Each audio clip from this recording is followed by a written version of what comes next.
think that your life is hard and you're giving up on that because you think your life is unfair, think again. I was 18 years old when I got married. I belonged to a very conservative family, a Baloch family, where good daughters never say no to their parents. My father wanted me to get married, and all I said was, if that makes you happy, I'll say yes. And of course, it was never a happy marriage. Just about after 2 years of getting married, about 9 years ago, I met a car accident. Somehow my husband fell asleep and the car fell in the ditch. He managed to jump out, saved himself. I'm happy for him. But I stayed inside the car and I sustained a lot of injuries. The list is a bit long. Radius ulna of my right arm were fractured. The wrist was fractured. Shoulder bone and collarbone were fractured. My whole rib cage got fractured. And because of the rib cage injury, lungs and liver were badly injured. But that injury that changed me and my life completely as a person and my perception towards living my life was the spine injury. 3 vertebrae of my backbone were completely crushed and I got paralyzed for the rest of my life. Many people came to rescue. They gave me CPR. They dragged me out of the car. And while they were dragging me out, I got the complete transection of my spinal cord. Those 2.5 months in the hospital were dreadful. I was at the verge of despair. One day, doctor came to me and he said, well, I heard that you wanted to be an artist, but you ended up being a housewife. I have a bad news for you. You won't be able to paint again. Next day, doctor came to me and said, your spine injury is so bad, you won't be able to walk again. I took a deep breath. I decided it's all right. Next day, doctor came to me and said, because of your spine injury and the fixation that you have in your back, you won't be able to give birth to a child again. That day, I was devastated. I still remember, I asked my mother, why me? And that is where I started to question my existence. Why am I even alive?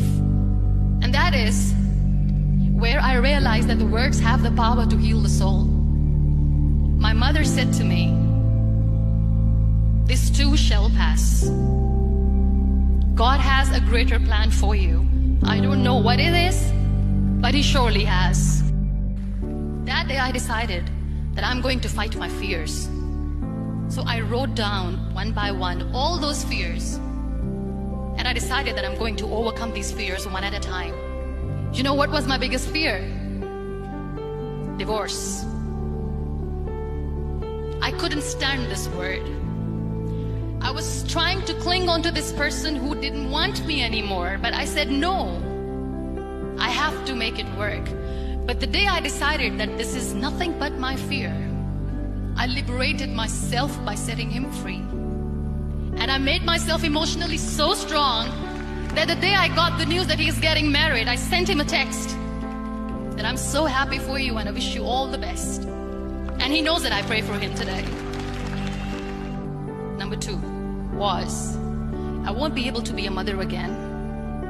And that was quite devastating for me. But then I realized there are so many children in the world, all they want is acceptance. So there is no point of crying, just go and adopt one. And that's what I did. 2 years later, I got this call from a very small city in Pakistan. I got a call and they said, are you Muniba Mazari? There is a baby boy and would you like to adopt? And when I say yes, I could literally feel the labor pain. I said, yes, yes, I am going to adopt him. I am coming to take him home.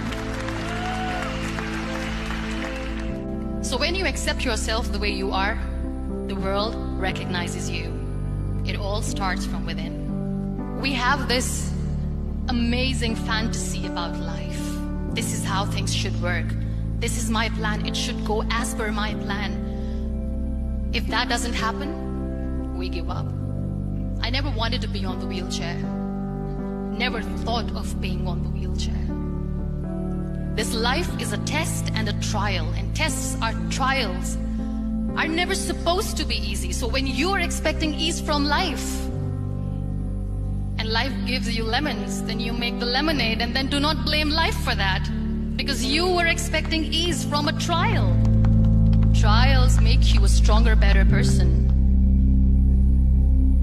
Life is a trial, and with time you realize that.